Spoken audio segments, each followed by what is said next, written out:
मैंने अपना जो स्कूलिंग किया है वो हिंदी मीडियम में किया था, और जो कॉग्निजेंट का इंटरव्यू होता है वो इंग्लिश, मतलब उसके बाद तो आपको इंग्लिश ही बोलना है। सो मेरे लिए ये बहुत डिफिकल्ट था इंटरव्यू देना इंग्लिश में। और सेकेंड चैलेंज मेरा ये था कि मुझे इंग्लिश बोलना नहीं आता था। तो मैंने गूगल से सेट ऑफ क्वेश्चन डाउनलोड किया, सबके आंसर को मैं लिखना शुरू की और उसको 1 by 1 रटना शुरू कर दिया। वहाँ पे कितनी सैलरी थी वैसे कॉग्निजेंट में आपकी? कॉग्निजेंट में मेरा 1.5 LPA था और मुझे हर मंथ 12,000 मिलती थी। जैंगो पढ़ना शुरू किया क्योंकि मुझे थोड़ा बहुत पाइथन आते थे। सो आई स्टार्टेड लर्निंग जैंगो, पर बहुत ज़्यादा एफर्ट डालने के बाद भी मेरे से नहीं हो रहा था। वो स्ट्रेटजीज थी आप HR के पास, जैसे लिंक्डइन पे ही जा रहे हो, अब उनको दिख रहा है कि भाई कॉग्निजेंट में 9 महीने बिताए हैं, फिर 6 महीने कॉन्ट्रेक्चुअल जॉब है, आप कहीं भी 1 साल भी नहीं टिके हो, तो कैसे अपने आप को डिफेंड करते थे, कैसे पिच करते थे अपने आप को इंटरव्यू के लिए? एक सवाल मैं पूछूं आपसे, इफ़ यू डोंट माइंड। तो जैसे आपने कहा कि आप हिंदी मीडियम से थे, तो आप इंग्लिश कैसे इम्प्रूव कर रहे थे अपनी?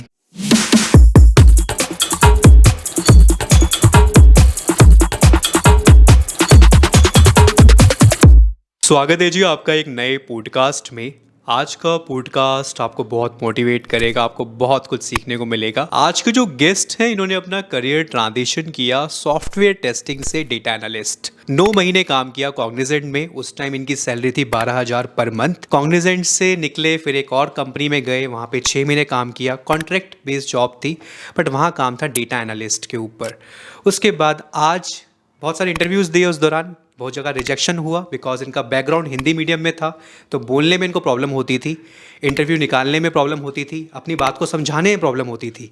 तो उन सब चीज़ों को कैसे टैकल किया, कैसे अपने कम्युनिकेशन स्किल्स को इम्प्रूव किया, वो सारा एक्सपीरियंस आपको जानने को मिलेगा। और इतना ही नहीं, आज Myntra में एक डेटा एनालिस्ट काम कर रहे हैं, 600% हाइक के साथ इनको अपॉर्चुनिटी मिला Myntra में। तो जानते जी आज इनकी स्टोरी, शाकरा की स्टोरी आपको बहुत इंस्पायर करेगी, बहुत मोटिवेट करेगी, बहुत कुछ आपको सीखने को मिलेगा। वैसे तो देखो, सॉफ्टवेयर टेस्टिंग प्रोफाइल भी अच्छी है, डेटा एनालिस्ट भी अच्छी है, बट इन्होंने क्यों सॉफ्टवेयर टेस्टिंग को छोड़ के डेटा एनालिस्ट में जाना सोचा, आइए जानते हैं। तो वीडियो को करना लाइक के मैंने रखा है 10,000 का, कमेंट करना ज़्यादा से ज़्यादा, और अगर नए हो तो चैनल को सब्सक्राइब करना है ऐसी और वीडियोज़ के लिए। चलिए बात करते हैं शाकरा से, जानते हैं इनका पूरा एक्सपीरियंस। तो शाकरा, स्वागत है आपका हमारे यूट्यूब चैनल पे। और आजकल मैंने काफ़ी दिनों से मैं डेटा एनालिस्ट पे बात कर रहा हूँ, काफ़ी लोगों से बात करने का मौका मिल रहा है, उससे ये समझ आ रहा है कि डेटा एनालिस्ट कितनी ग्रोइंग प्रोफाइल है आने वाले टाइम में। और प्रेजेंट में बहुत सारे डेटा एनालिस्ट से बात करने का मौका ही मिल रहा है।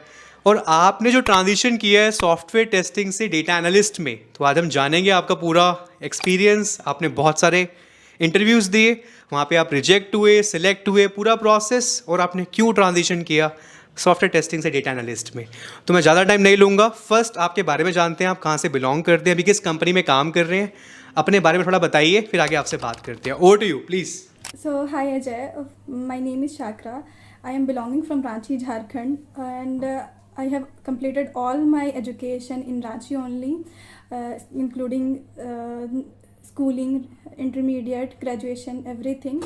After that मैंने Cognizant पे as a manual tester काम किया for 9 months and continued with MIQ. वहाँ मैंने 6 months काम किया, जो एक contractual basis पे मैंने वहाँ पे काम किया था। And then now I am in Myntra working as a data analyst. Okay. And आपने ग्रेजुएशन में क्या किया है शाकरा? तो मेरा ग्रेजुएशन पीरियड 2018 to 21 था, और मैं जिस कॉलेज में थी वहाँ पढ़ाई तो क्या, वहाँ टीचर भी नहीं आते थे। ओके। तो मुझे पढ़ाई में कुछ ज़्यादा इंटरेस्ट भी नहीं था, मुझे सिलेबस भी नहीं अपना पता रहता था कि मेरा क्या सिलेबस है, और उस टाइम मैं थोड़ा डिस्ट्रैक्ट हो गई थी। सो उस टाइम मैंने मॉडलिंग का ऑप्शन मुझे मिला, एंड मैं उस पर बहुत ज़्यादा मैं उस पर इन्वॉल्व हो गई, और मुझे उस टाइम अच्छे ऑप्शंस मिलते थे एडवर्टीजमेंट के एंड ऑल। और उस टाइम मुझे उस पैशन पे मॉडलिंग करना मुझे बहुत अच्छा लगता था। सो मैंने पढ़ाई नहीं की अपनी पूरे ग्रेजुएशन में, from first year to till third year मैं मॉडलिंग करती थी। Sorry if you don't mind, अब हम नॉर्मली पॉडकास्ट में क्या होता है कि हम जैसे डिस्कशन कर रहे होते हैं अकॉर्डिंगली हम पॉडकास्ट को चला रहे होते हैं, फिर आपने मॉडलिंग को क्यों नहीं परस्यू किया? जैसे कि ये फील्ड है, इसमें बहुत ज़्यादा स्ट्रगल है। Okay. और मैं बहुत क्लियर थी अपने माइंड से कि ये सिर्फ मेरा पैशन है, प्रोफेशन नहीं है। और इसीलिए मैंने उसको सिर्फ एज अ पैशन ही रखा, जिस जैसे, और ये सिर्फ एक डिस्ट्रैक्शन है for youth, I could say. और मैंने एनालाइज़ किया कि इसमें मुझे बहुत ज़्यादा टाइम मिलेगा है, और अगर मैं इसमें जाना भी चाहूँ तो बहुत ज़्यादा एफर्ट, टाइम, और वो भी गारंटी नहीं है कि मुझे इसमें सक्सेस मिलेगा ही मिलेगा। Okay so that is why I quit. Okay. And जो बीएससी आईटी आपने किया, तो कितना मुश्किल था फर्स्ट जॉब को लेना, क्या चैलेंजेस थे वो बताइए, कैसे आपको कॉग्निजेंट में मौका मिला आफ्टर ग्रेजुएशन?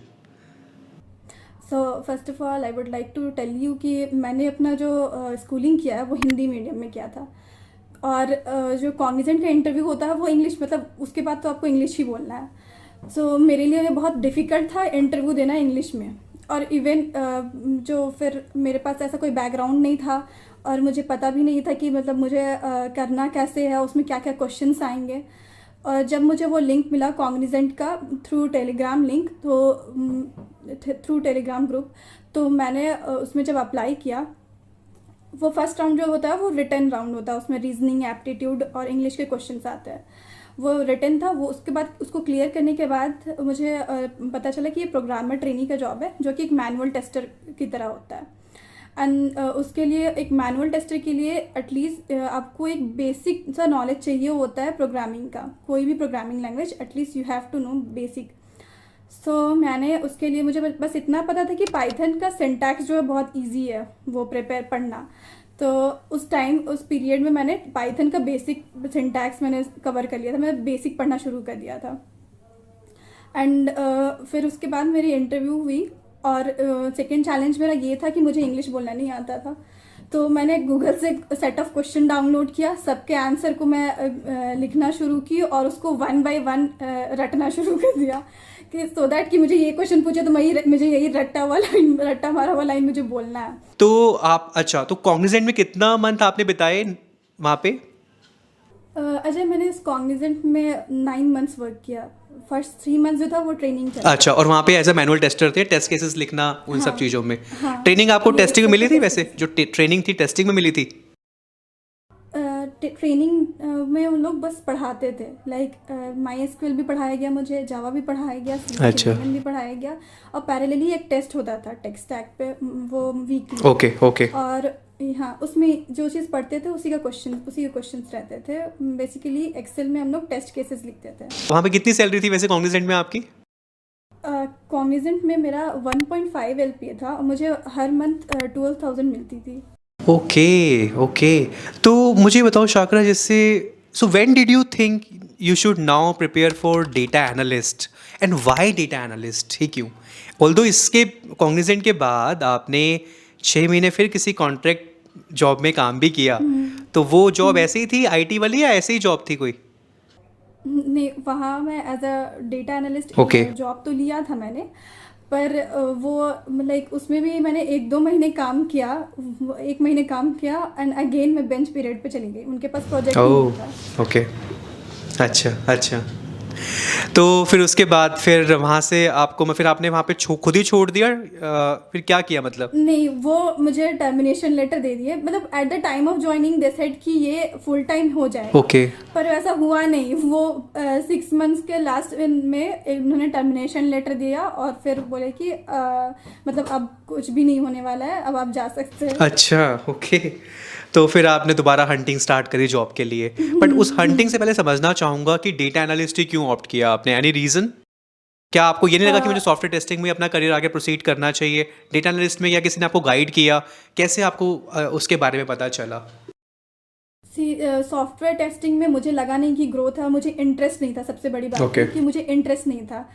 और फॉर दैट मतलब मुझे लगा कि आप क्या कर सकते हैं जिसमें ज़्यादा अर्निंग होगा। तो उस टाइम मतलब डेवलपर ही एक जॉब होती है आईटी में, जिसमें बहुत ज़्यादा सॉफ्टवेयर डेवलपमेंट में आपको अच्छा पेमेंट मिलता है। तो फिर मैंने जैंगो पढ़ना शुरू किया, क्योंकि मुझे थोड़ा बहुत पाइथन आते थे।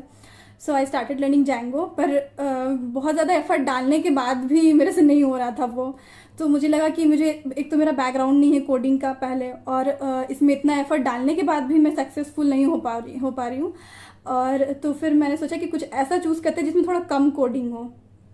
तो फिर मैंने पॉडकास्ट देखना शुरू किया यूट्यूब पे, and I got one podcast, उसमें क्या था वो, उसमें डेटा एनालिस्ट का वो पॉडकास्ट था। देन मुझे लगा कि हाँ ये ठीक है, इसमें मुझे ज़्यादा कोडिंग करने की ज़रूरत नहीं है, और मुझे लाइक ये नॉन टेक्निकल और टेक्निकल दोनों कंबाइन जॉब है। मुझे इसमें थोड़ा बिजनेस इंटेलिजेंस भी चाहिए और डेटा के बारे में करना है। और फिर मैंने उसको सर्च करना शुरू किया कि इसमें कौन कौन से स्किल्स है जो रिक्वायर्ड होते हैं। ओके फिर फिर मैं गूगल में सर्च की कि डेटा एनालिस्ट के लिए बेसिक कौन कौन से स्किल्स होते हैं जो ज़रूरत होते हैं। ओके तो यहाँ से तो चलो एक अवेयरनेस आ गई, आपको एक इंटरेस्टिंग चीज़ लग रही थी आपको कि चलो इसमें ट्राई करते हैं। तो अभी हम जान रहे हैं शाकरा का एक्सपीरियंस, कैसे उन्होंने ट्रांजिशन किया सॉफ्टवेयर टेस्टिंग से डेटा एनालिस्ट में। अभी आपको इनकी स्टोरी आगे बहुत इंस्पायर करेगी, आपको बहुत मोटिवेट करेगी, आपको बहुत कुछ सीखने को मिलेगा, कैसे इन्होंने इंटरव्यूज़ दिए, कैसे अपना कॉन्फिडेंस अप किया और कैसे इंटरव्यूज़ दे दे के अपनी इंग्लिश को इम्प्रूव किया। सो आपको बहुत इंस्पायर करेगी, इस पॉडकास्ट को पूरा देखना। और अगर आपका इंटरेस्ट है डेटा साइंस के अंदर तो जी ओडिन स्कूल में अभी एक बूट कैम्प चल रहा है इनका डेटा साइंस का। यहाँ पे जो आपको ट्रेनिंग मिलेगी वो प्रोजेक्ट बेस्ड ट्रेनिंग मिलेगी, जो स्किल्स आपके अपग्रेड होंगे, Python, SQL, power BI, machine learning, artificial intelligence. जिस तरीके से आजकल टाइम चल रहा है guys, artificial intelligence, data field बहुत ग्रो कर रही है, data engineers, data scientist, right. तो यहाँ पे जो आपको ट्रेनिंग मिलेगी वो इंडस्ट्री एक्सपर्ट्स के द्वारा मिलेगी। इनके 500+ हायरिंग पार्टनर्स हैं और इंटरव्यूज़ अपॉर्चुनिटी, यहाँ पे कोई कैप नहीं है, एन नंबर ऑफ अपॉर्चुनिटीज़ हैं। ये आप वो लोग देख रहे हैं जिन्होंने अपना इंटरव्यू क्लियर किया, यहाँ पे डिफरेंट कंपनीज़ में काम कर रहे हैं। बाकी 10 डेज़ इनका रिफ़ंड पॉलिसी है और 30,000 तक आप स्कॉलरशिप ले सकते हो। जैसे मैंने कहा कोई कैप नहीं है, आप interviews an number of interviews दे सकते हो। 500+ हायरिंग पार्टनर्स हैं और 230% तक भी लोगों ने सैलरी हाइक लिया है। तो गाइज़ यहाँ पे आपको 1-to-1 मेंटोरशिप मिलती है। बाकी जो इनका करिकुलम है वो इंडस्ट्री बेस्ड अपडेटेड करिकुलम है और बाकी इनका लाइव बूट कैंप चल रहा है विद प्लेसमेंट असिस्टेंस। तो मैंने लिंक दे रखा है डिस्क्रिप्शन के अंदर, you can go and check out. ये भी इनका अर्ली बर्ड ऑफर चल रहा है, 10,000 तक आपको डिस्काउंट मिल सकता है। तो मैंने यूजफुल लिंक दे रखी है, you can go and check out. चलिए आगे बात करते हैं शाकरा से। तो अच्छा, तो ये जो आप प्रिपरेशन कर रहे थे तो ये कॉग्निजेंट में 9 महीने बिताए, फिर 6 महीने, तो उसके बाद कोई ब्रेक लिया था या फिर कैसे कर रहे थे? 6 महीने तो वहाँ पे खत्म हो गए। नहीं लिया था। अच्छा, तो ये तैयारी कैसे चल रही थी, साथ साथ चल रही थी या पैरेलली? ओह, मैंने जो बेंच पीरियड में थी मैं वो टाइम यूटिलाइज कर रही थी। सो मैंने बेंच पीरियड पे ही सर्च करना शुरू किया and with in like 100 days I completed all this courses. तो मैंने 100 days में ही अपने सीक्वल, पाइथन, एक्सेल मैंने कंप्लीट कर लिया था। ओके सो वैसे ये मैंने इनका देखा है, इनका लिंक्डइन प्रोफाइल पे ये सब चीज़ें काफ़ी इंटरेस्टिंग पोस्ट वगैरह डालते रहते हैं डेटा एनालिस्ट के अराउंड ही। तो वहाँ पे आपने शायद एक रोड मैप भी शेयर किया था जितना मुझे याद आ रहा है। आप गाइस स्क्रीन पे कुछ विजुअल्स देख रहे हो, हमने इनके लिंक्डइन हैंडल से लिए हैं, तो आप इनसे लिंक्डइन पे बात भी कर सकते हो मोर अबाउट कि 100 days में और इन्होंने क्या क्या किया। शाकरा, आपने कितने इंटरव्यूज़ दिए? जैसे आफ्टर जब वो कॉन्ट्रैक्ट वाला 6 month का जॉब था उसके बाद फिर कितने इंटरव्यूज़ दिए आपने? अजय, मैंने बहुत इंटरव्यू दिया है। आई कुड से कि मैंने 700 इंटरव्यूज़ लाइक मैंने अप्लाई किया है। उसके बाद मैंने 20 इंटरव्यू मुझे असाइन हुए थे और इतना में मुझे बहुत सारे ऐसे इंटरव्यूज़ थे लाइक मैंने अपनी बहुत बेइज्जती करवाई, जिसमें मैं ऐसा होता था स्टार्टिंग में कि मैं स्टार्टिंग में क्या बोलती थी कि मैं बहुत प्रोफिशिएंट हूँ सीक्वल में, और जब वो जैसे ही मेरे वो क्वेश्चन करते थे देन मैं आंसर देने में कैपेबल ही नहीं रहती थी। ओके तो ऐसा होता था कि ना वो सामने वाले इंटरव्यूअर बोलते थे कि चलो हो गया, ना मैं बोलती थी कुछ। कभी दो ऐसे ही वो भी देखते थे कि कब ये बनाएगी, अब मैं सोचती थी कि चलो ये तुम बोल दो कि अब नहीं है, मेरे पास टाइम नहीं है, चलो ख़त्म करो। ओह ओके, तो इसमें जो आपने इंटरव्यूज़ की अपॉर्चुनिटीज़ आपको आ रही थी तो ये कहाँ से आ रही थी? मतलब कोई प्लेटफॉर्म आप यूज़ कर रहे थे या कैसे? या I just want to mention कि जब मैं कॉग्निजेंट में थी तब तक मेरे पास लिंक्डइन का अकाउंट नहीं था, मुझे पता भी नहीं था लिंक्डइन क्या होता है। और जब मुझे स्विच करना था तब मैंने लिंक्डइन का मुझे पता चला और मैंने लिंक्डइन अपना प्रोफाइल बनाया लाइक लास्ट ईयर अप्रैल। सो उसके बाद मैं लिंक्डइन पे कनेक्ट करना शुरू की। जैसे भी कोई भी कंपनी में ओपनिंग आती थी मैं उनको कनेक्शन रिक्वेस्ट, वहाँ पे जो भी एनालिटिक मैनेजर होते थे, एचआर होते थे और मोस्टली जो करियर साइट पे जो भी पोस्ट कर रहे हैं एचआर, तो उनको मैं कनेक्ट करती थी अपने लिंक्डइन पे। और आई यूज़ टू से कि मेरे पास रिक्वायर्ड स्किल्स है, एक बार मुझे इंटरव्यू का चांस दीजिए and I am good at SQL. जो भी वहाँ पे जॉब डिस्क्रिप्शन पे दिया होता था मैं उसको पढ़ के सारे में बोलती थी कि मैं इसमें गुड हूँ, मेरे पास पाइथन की अच्छी स्किल्स है, ऐसे बोल बोल के मैं सबको कन्विंस करती थी फॉर इंटरव्यू। देखो इसमें तो कोई डाउट नहीं है, ठीक है, समटाइम बैकग्राउंड लाइफ में हमारा इतना अच्छा नहीं होता है, तो उस तरीके से हमारी कंडीशनिंग हो रही होती है, फिर हम आगे बढ़ रहे होते हैं। बट धीरे धीरे आपने अपने आप को इम्प्रूव किया, फिर चाहे बोलने में हो, इंटरव्यू वही है कि रिजेक्शन ले लेके आपने एक आज अच्छी जगह काम कर रहे हैं। कोई बात नहीं, आई थिंक ये सारे एक्सपीरियंसेस जो आपका पूरा है, ये हमारी ऑडियंस काफ़ी इंस्पायर होगी और कोई ना कोई सीख रहा होगा, किसी ना किसी की लाइफ में चेंज ज़रूर आएगा। तो आपने जैसे कहा कि आपने बहुत सारी कंपनीज़ में इंटरव्यू दिया और रिजेक्शन तो हुआ, स्टार्टअप में इंटरव्यू दिया, एमएनसी में इंटरव्यू दिया। क्या क्वेश्चन पैटर्न आपके पास, कैसे क्वेश्चंस आ रहे थे डेटा एनालिस्ट के प्रोफाइल के अराउंड, क्या क्वेश्चंस पूछ रहे थे आपसे? फर्स्टली वो पूछते हैं कि फ्लो ऑफ एग्जीक्यूशन क्या है सीक्वल का, मतलब मोस्टली सीक्वल पे ही फोकस किया जाता है क्योंकि आप सीक्वल को यूज़ करते हैं to fetch the data from database. तो मेनली जो फोकस करने वाली स्किल है वो सीक्वल है। सो हमेशा फर्स्ट राउंड जो होता था वो सीक्वल पे होता था मेरा। और वो भी उस टाइम वो कोडिंग नहीं करवाते थे, वो बस अंडरस्टैंडिंग देखते थे कि आपको कोड समझ में आता है या नहीं। तो उसके लिए मुझे कोड दिए रहते थे सीक्वल का, और मुझसे पूछा जाता था कि इसका आउटपुट क्या होगा, कितने नंबर ऑफ रोज आएंगे, कौन कौन सी कॉमन डेटा आएगी, अगर ये लेफ्ट जॉइन है तो लेफ्ट जॉइन में कौन कौन से रोज डेटा है वो कॉमन, या रोज कौन कौन से वो आएगा। सो फिर वो बेसिकली पहले बेसिक से उठाते थे, लाइक बेसिक से क्वेश्चन शुरू करते थे। जॉइंस, एग्जीक्यूशन फॉर्मेट क्या होता है सीक्वल का, ऐसे इस तरह से चलता था। एंड देन नेक्स्ट में वो नेक्स्ट सेकेंड राउंड में वो कोडिंग करवाना शुरू करते थे। फिर उसमें मुझे कोड लिखना पड़ता था, वो क्वेश्चंस देते थे, अकॉर्डिंग टू दैट मुझे क्वेश्चन लिखना पड़ता था। और फिर मुझे पाइथन के लिए बस आपको इतना होना चाहिए कि बेसिक अंडरस्टैंडिंग होना चाहिए पांडास की, कैसे डेटा एलिमिनेट्स करना है आपको, और आप कैसे एनालाइज करते हैं through pandas. And for Excel आपको बेसिक जानने की ज़रूरत है, लाइक कैसे आप डेटा को रीडेबल फॉर्मेट में चेंज कर सकते हैं, जो कैसे कैलकुलेशन कर सकते हैं जो आप सीक्वल पे कुछ छोटी छोटी कैलकुलेशंस नहीं कर सकते, तो वो सब चीज़ें आपको एक्सेल में करनी आनी चाहिए। Pivot table is most important for data analyst. For business intelligence mostly company नहीं पूछती है बिजनेस इंटेलिजेंस या guesstimate questions, business case studies, पर कुछ कंपनियां ने मुझसे पूछा था कुछ इंटरव्यू में, तो आप उसके लिए भी गूगल रेफ़र कर सकते हैं। बहुत सारे क्वेश्चंस आते हैं, तो मुझसे ऐसा पूछा जाता था कि what is the reason why a business is D growing, और कुछ और गेस्टिमेट क्वेश्चंस, जो कि आपको दोनों ही गूगल पे मिल जाएगा। ओके, एक सवाल मैं पूछूं आपसे, if you don't mind. Yes. तो जैसे आपने कहा कि आप हिंदी मीडियम से थे, तो आप इंग्लिश कैसे इम्प्रूव कर रहे थे अपनी? इंग्लिश तो फर्स्ट मैंने कॉग्निजेंट में रट्टा मार के शुरू किया था कि मुझे इंग्लिश इम्प्रूव करना है। एंड देन मुझे फिर कॉग्निजेंट में मीटिंग्स होते थे, कुछ मीटिंग्स, और जिसमें आपको इंग्लिश बोलना पड़ता था। तो उसके लिए मैं एक रात पहले से एक स्क्रिप्ट तैयार करती थी और उसको रटना शुरू करती थी। और सबसे बड़ी बात है कि अगर आपको इंग्लिश नहीं आता तो आपको इंग्लिश बोलना है। बोलना है, चाहे टूटी फूटी बोलो, हाँ, बट एटलीस्ट वहीं से ही चीज़ें हाँ, आती है। इवन और मीटिंग्स मैं में please go ahead, please go ahead. So मैं इंटरव्यू देते देते मैं सीख गई थी कि मुझे इंग्लिश कैसे बोलना है।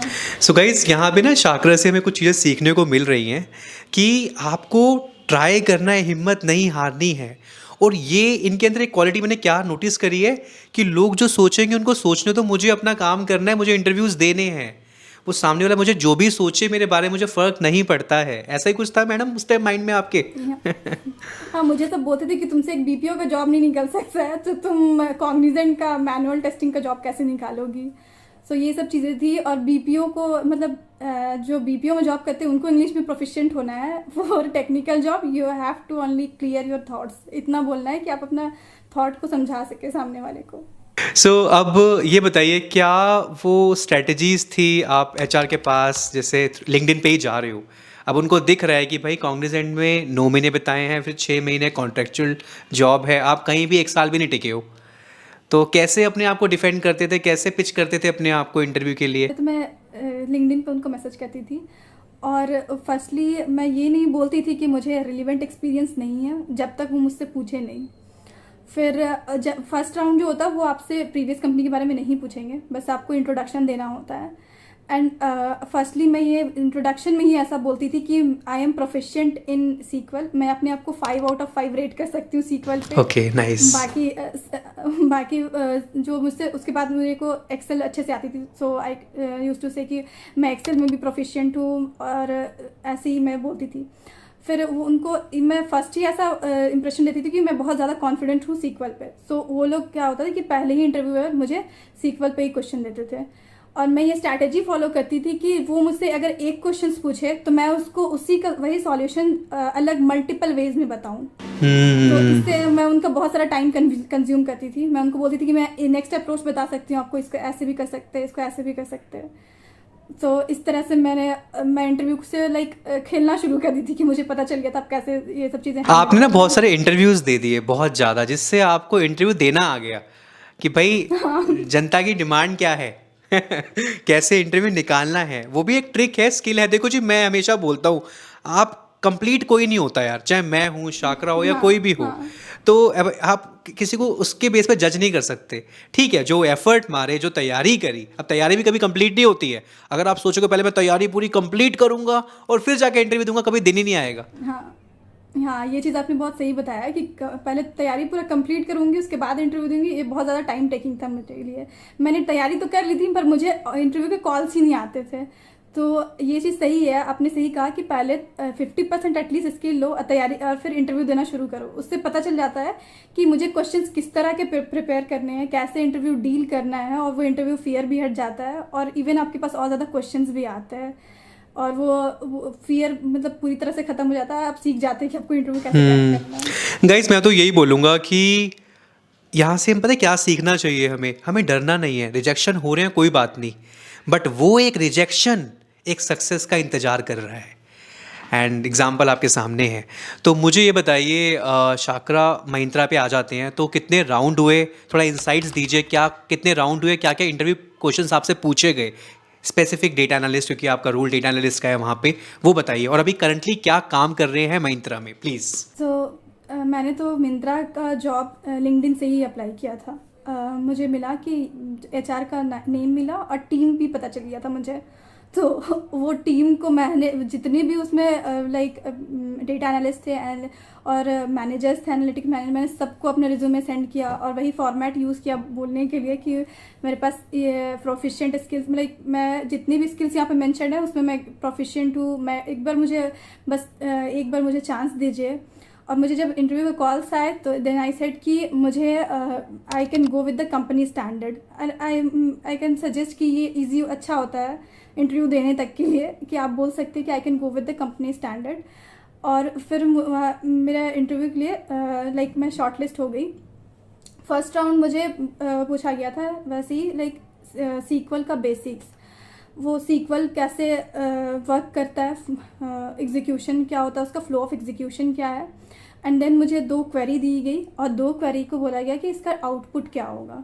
फिर मुझे जॉइंस के क्वेरी दी गई, और उसमें कॉमन डेटा थे, एंड दे आस्क्ड मी कि इसका आउटपुट क्या हो सकता है। सो मुझे 4 जॉइन के क्वेश्चंस थे, जिसमें सिर्फ मुझे आउटपुट बताना था। नेक्स्ट राउंड जो था उसमें मुझे SQL के क्वेश्चंस मिले, और उनका वो डेटा सेट पहले से बना होता है, और वो मुझसे उन्होंने क्वेश्चन दिया कि तुमको प्रीवियस ईयर में कितने ऐसे कस्टमर्स थे जो वापस करंट ईयर में आए हैं। तो इस तरह के क्वेश्चंस मुझे 3-4 मिले थे, और I used to give answer in multiple ways. तो मैंने उनका बहुत सारा टाइम कंज्यूम किया था, और मैं उनको उस टाइम इतना मैं उनको कॉन्फिडेंस दिला चुकी थी कि मैं सारा काम कर सकती हूँ, मैं एबल हूँ कि मैं कुछ भी टास्क मेरे सामने आएगा तो मैं कर लूँगी।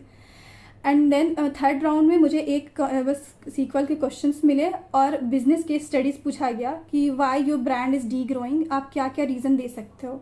तो इसमें आपको ज़रूरी नहीं कि एकदम करेक्ट होना है, एंड आपको बस अप्रोच बता सकते हैं कि ये सब चीज़ें हम एनालाइज कर सकते हैं थ्रू डेटा। फिर मुझे गेस्टिमेट्स के क्वेश्चंस मिले, और कि कितने आईफोन्स, या फिर आप इस दिवाली में कितना बता सकते कितना सेल होगा। फिर लास्ट जो था वो मेरा मैनेजरियल राउंड था, and then HR fitment round, that's it. Okay, और उसके बाद सीधा आपको 600% का हाइक। हाँ। बहुत अच्छा, बहुत अच्छा। तो अभी क्या काम कर रहे हैं महिंद्रा में, आप किस टूल पे काम कर रहे हैं? So I am working in Myntra as a brand accelerator team, जिसमें हमें ब्रांड के सेल्स को बढ़ाना होता है। तो ब्रांड एक्सेलरेटर टीम में कुछ बड़े बड़े ब्रांड्स आते हैं जो मिंत्रा में बहुत अच्छा परफॉर्म कर रहे हैं, लाइक हाईलैंडर, ससाफ्रास, इस तरह के ब्रांड्स आते हैं। तो उस ब्रांड के लिए बेसिकली हम लोग काम करते हैं और डिसीजन लेते हैं कि कैसे हम उसके ब्रांड्स को अच्छा कर सकते हैं, उसके सेल्स को बढ़ा सकते हैं। हम ये एनालाइज करते हैं कि कौन सी उनकी कैटेगरी है, लाइक एक ब्रांड बहुत सारी चीज़ें बेच सकता है, तो कौन सी ऐसी कैटेगरी है जो अच्छा परफॉर्म नहीं कर रही है और वो किस सिटी में अच्छा परफॉर्म करता है, और उसका कौन सा वो प्राइस रेंज है जिसमें हम उसको सजेस्ट करें कि इस प्राइस रेंज का ही आप बनाइए। कौन सा एज बकेट है जो उस लो एज बकेट के लोग ज़्यादा प्रेफर करते हैं उनका कपड़ा, तो हम लोग उसको सजेस्ट करते हैं कि इस एज के ग्रुप को माइंड में रखते हुए ही आप अपना डिज़ाइन जो है वो चेंज कीजिए। और अगर आपका उस रेंज में नहीं है तो आप किस तरह से अपने जो है वो आप स्विच कर सकते हैं। और अगर डी ग्रो कर रहा है तो उसका रीज़न क्या है, कस्टमर स्विच अगर चेंज हो गया तो क्यों चेंज हुआ, ये सब चीज़ें हम अपने ब्रांड को सजेस्ट करते हैं सो दैट कि उनका जो बिज़नेस है वो इंक्रीज़ हो सके। बहुत अच्छा, इससे हमें डेटा एनालिस्ट की एक डेफिनेशन समझ भी आ गई, क्योंकि डेटा एनालिस्ट यही कर रहा होता है, एक बिज़नेस के डेटा को समझना और प्रिडिक्ट करना बिज़नेस कैसे ग्रो होगा और कितना 2x हो सकता है, 3x हो सकता है, क्योंकि एट द एंड एक कंपनी के लिए डेटा बहुत इंपॉर्टेंट है। तो अच्छा, तो इसके लिए क्या टूल यूज़ करते हो, मतलब ये सब चीज़ों को अंडरस्टैंड करना, उसकी थोड़ा टेक्नोलॉजी वाइज बताइए थोड़ा सा प्लीज़। तो हम लोग रोज़ के रोज़ आई यूज़ टू फेच डेटा, रोज़ के रोज़ डेटा निकालती हूँ कि कल कितना सेल्स था, आज कितना सेल्स है। उसके लिए मैं सीक्वल यूज़ करती हूँ, क्वेरी रन करती हूँ और फिर उसको वैलिडेट करती हूँ कि क्या मैंने सही डेटा निकाला है या नहीं। तो उसके लिए भी मुझे क्वेरी यूज़ करना पड़ता है। ओके। फिर जब मैं उसको क्वेरी को डेटा मेरे पास आता है तो I used to download it into Excel, और उसके बाद मैं उसको रीडेबल फॉर्मेट में चेंज करती हूँ और उसमें छोटे छोटे कैलकुलेशंस करती हूँ, लाइक मीन, मीडियन, इस तरह की चीज़ें निकालती हूँ। एंड देन उसको फॉर्मेटिंग करके फिर हम उसको ब्रांड को हैंड ओवर करते हैं। तो शाकरा, बहुत अच्छा लगा आपसे बात करके, आपने पूरे सेशन में बहुत ऑनेस्टी रखी, बहुत ऑनेस्टली सारे क्वेश्चंस का जवाब दिया। फिर भी मैं एक चीज़ पूछना चाहूँगा, क्योंकि देखो आपका एक्सपीरियंस जो भी था मैनुअल टेस्टिंग में था, स्टार्टिंग में आपको डेटा एनालिस्ट का कोई एक्सपोजर नहीं था, कोई प्रोजेक्ट एक्सपीरियंस नहीं था। फिर भी कोई अगर आप कोई किस्सा शेयर करना चाहें, कितना चैलेंजिंग था अपने आप को डिफेंड करना इंटरव्यूअर के सामने, ऑल्दो आपने जैसे कहा कि आप बहुत जगह इंसल्ट भी आपको किया गया है ना, और सम टाइम बोलने में आपको प्रॉब्लम होता था, टेक्निकली चीज़ें समझाने में, थोड़ा कैसे मोटिवेट करेंगे हमारे सारी ऑडियंस को, कैसे आप वो करते थे, ओवरकम कैसे किया आपने? सो फर्स्ट ऑफ ऑल आपको बहुत ज़्यादा अपने स्किल्स पे कॉन्फिडेंस रखना होगा और दिखाना होगा कि आप बहुत अच्छा आपके पास स्किल है। एंड नेक्स्ट थिंग कि जो भी क्वेश्चंस आपके पास आए आप उसको ट्राई कीजिए कि लाइक उसको ब्रेक डाउन कीजिए, अगर गेस्टिमेट्स के क्वेश्चन या बिजनेस के स्टडीज़ के क्वेश्चंस। एंड आपको ये ज़रूरी नहीं कि आपको एकदम परफेक्ट ही बोलना है और सही बोलना है, कम से कम अप्रोच सही कीजिए आप। एंड नेक्स्ट थिंग कि जब आपको कुछ ऐसी चीज़ें आए जो आप नहीं जानते हैं, सो यू कैन टेल कि मुझे अभी ये चीज़ें मुझे याद नहीं आ रही है, पर if the company requires then मैं इसको बहुत जल्दी लर्न कर लूँगी। और like I am flexible, hard working, कि मैं ज़्यादा टाइम नहीं लगेगा, मैं इसको लर्न कर लूँगी। एंड नेक्स्ट कि आपको ये कॉन्फिडेंट दिलाना होगा सामने वाले को कि whatever task will come to you, you can easily handle. और फर्स्ट वही चीज़ को मेंशन कीजिए जो आपको बहुत अच्छे से आती है, उसको बहुत ज़्यादा प्रेशराइज करके, like I used to say कि I am proficient in SQL, मैं किसी भी तरह का क्वेश्चन हैंडल कर सकती हूँ। मैंने बहुत जगह से क्वेश्चन बनाए हैं, लाइक हैकर रैंक, वहाँ मैं गोल्ड बैच थी, लीड कोड, इसके मैंने क्वेश्चंस बनाए। तो आप इस तरह से बोल के आप क्वेश्चन मतलब अपने अकॉर्डिंग आप इंटरव्यू चलवा सकते हैं। लाइक अगर आज आप जहाँ हैं अपने आप को पीछे देखती हैं, तो कोई दो बातें जो आपने सीखी हों कि अगर इंसान में ये चीज़ हो तो कुछ भी हो सकता है? So it is impossible for me कि जहाँ मैं थी वहाँ यहाँ तक आने में, इवन आज भी मैं ये सोचती हूँ तो मुझे लगता है कि मैंने ये कैसे किया। सो फर्स्ट थिंग इज़ आप अपने आप पे विश्वास करना शुरू कीजिए, आप अपनी मेहनत पे विश्वास करना शुरू कीजिए।